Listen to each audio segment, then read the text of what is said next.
Toussaint, and I am joined by my classmates, Ms. Hope and Ms. Alexis. For our agency policy analysis, we chose to discuss client eligibility. I took a picture and uploaded what my policy looks like. I can go over it a little bit. For the RRASC's client eligibility policy, that begins with residency, like I said, and the clients generally must live in one of the zip codes that are listed on this paper that the agency is offering, and they must provide proof of residency, such as a lease or utility bill. But the policy limits how frequently clients can receive certain services. Food is generally provided once per month. Produce is distributed twice per year, and financial assistance and clothing vouchers are generally available once every 6 months. Furniture vouchers are provided for emergency situations.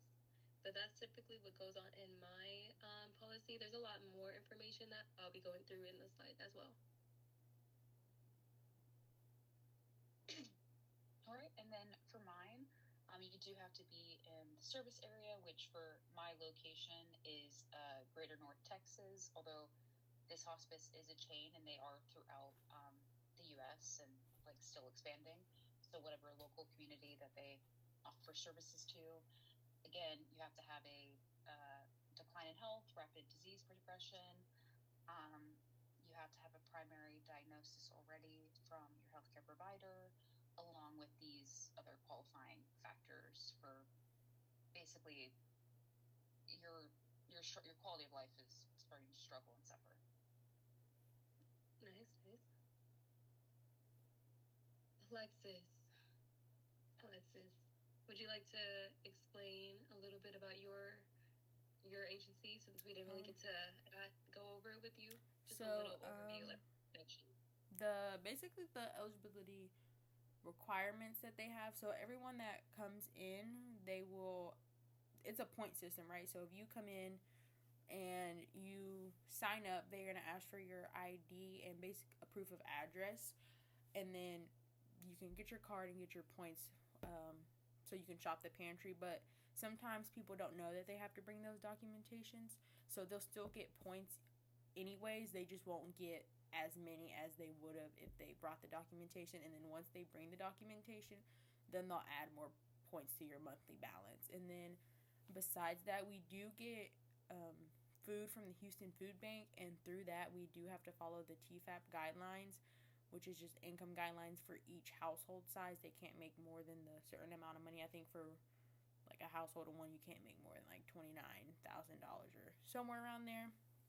And then that allows them to get the USDA products from them. And then for the people who make over the income limits, they receive a blue card, which they have like a separate cabinet off to the side where they'll have the non-USD versions of those specific items, and then they're still able to get the regular items from within the pantry. And then other than the income limits, they do have to just be a Brazoria County resident, and that's pretty much it. Okay, I have a question for you. Mm-hmm. What documents or assessments does your agency require before a client can receive services? They technically, you don't have to bring any of them if you don't want to, because you'll still get points. It's just if you want more points to receive more food, then you do have to bring just an ID. It can be any form of ID, driver's license, birth certificate, anything like that, and then any proof of residency. That can be a bill that has your address on it, or even if you bring your driver's license and it has that current address on it, that counts. And then if you have kids in the house, you just have to bring their birth certificates as well. And then that's all the documentation.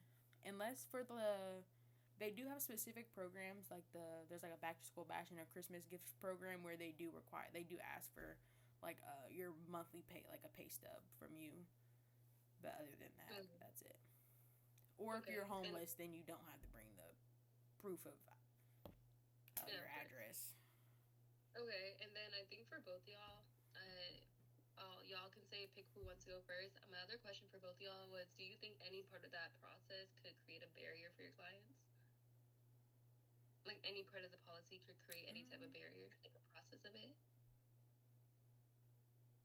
I did think, again, it's definitely different volunteering than somebody working in the social services or actual healthcare aspect.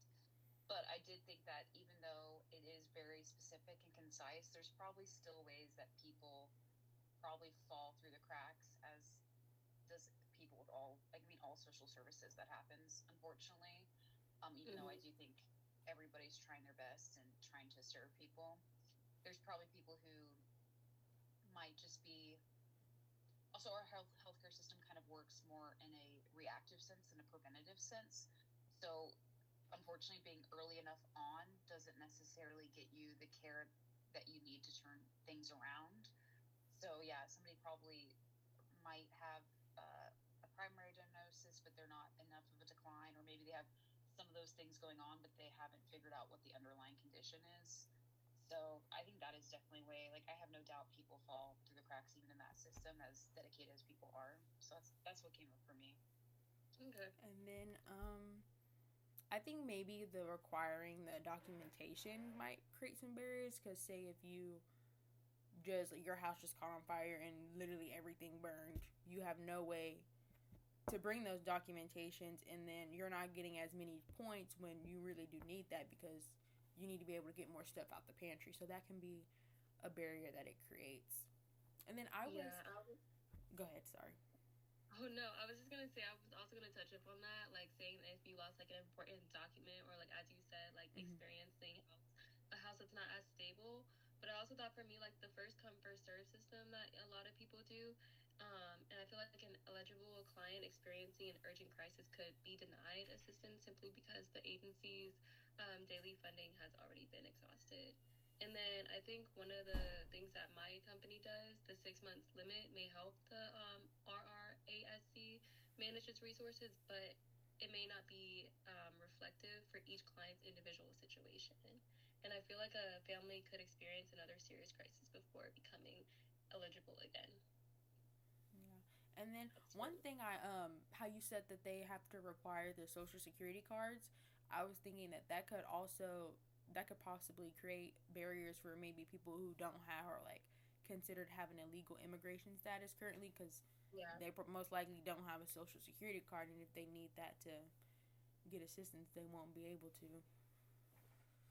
That's true. That is very true. Did you notice any like big differences in our agencies? All of us, like anyone, have like any differences like that stood out to them?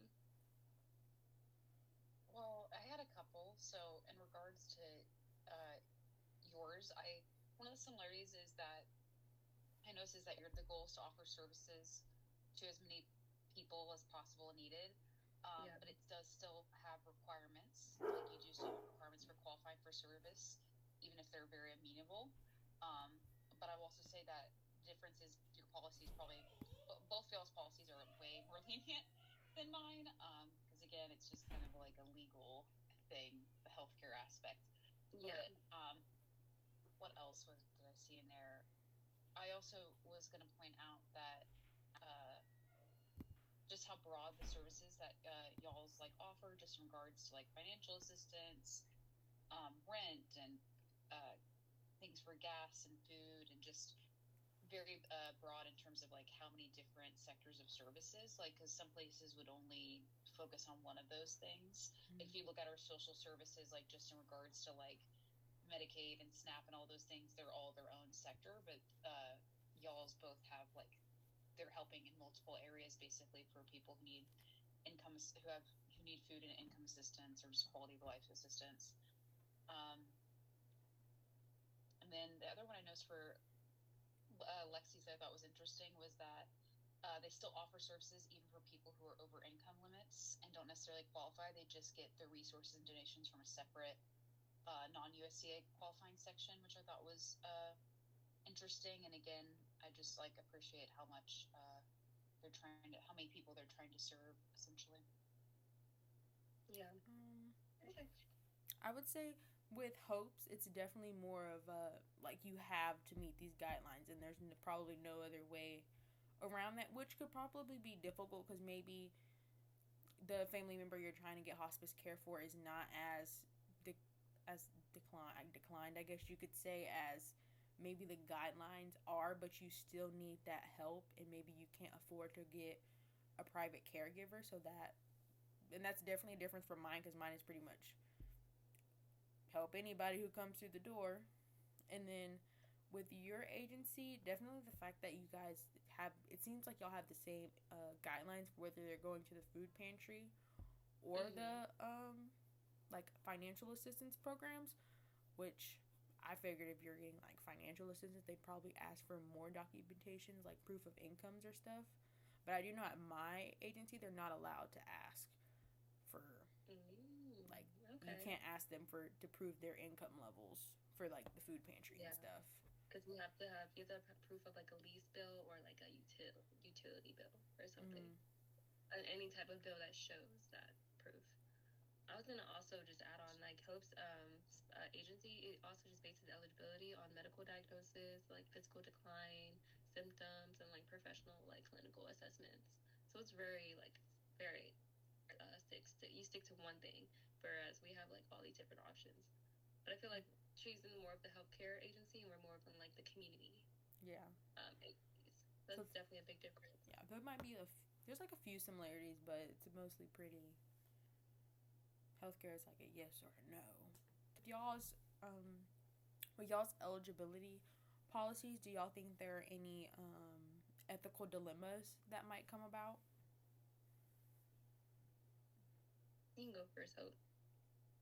I mean, I'm going to be a little redundant here. It's just, again, there's still possibility for people to fall through the cracks. And that's pretty much the argument of all social services, is that you can be living through something but not have the documentation you need, not have, there's income restrictions. There's all kinds of things that go into various different social services.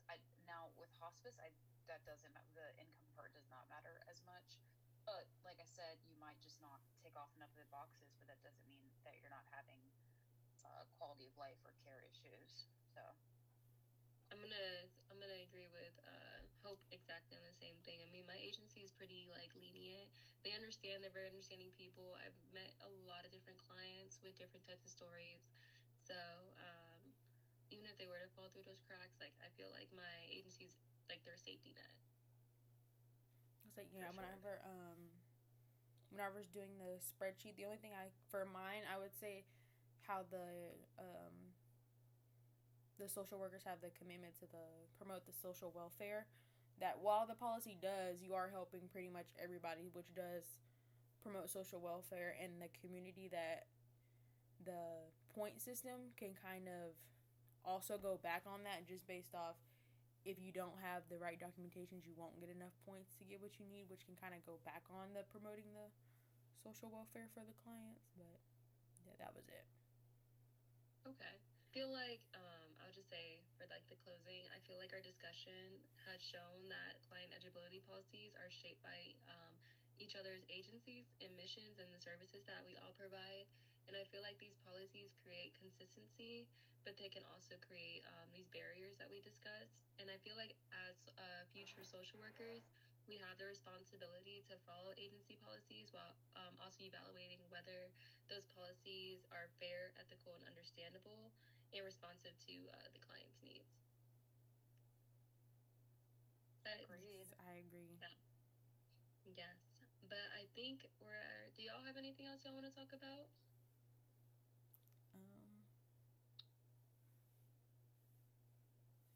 Not that I can think of. I guess I'll just say thank you for listening to our discussion, and thank you, Hope and Alexis, for participating in the presentation. Thank you, Jada. Thank you.